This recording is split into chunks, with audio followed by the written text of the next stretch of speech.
Racing just started with Katsu first to show goodness at the start, running by the release Hyper Franco, moving up now on the outside, no guts, no glory.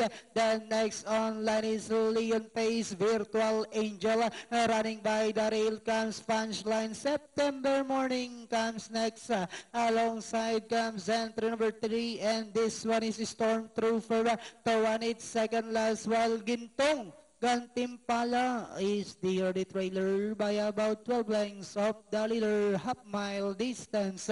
They traveled with Katsu by about 4 lengths. Punchline now moving up to take second. Hyper Franco is down on the inside third. Moving up on the outside, Leon Pace, Virtual Angel. September Morning comes next. Then next on land is No Guts, No Glory. Stormtrooper, Gintong, Gantimpala. While Tawan it's now racing in less.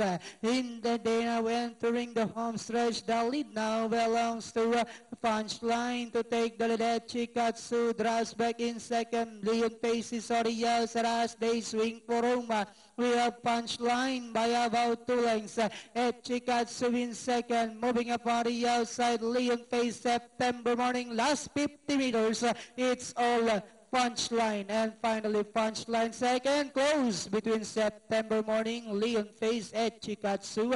Then comes number 5, Hyper Franco and Gintong Gantimpala.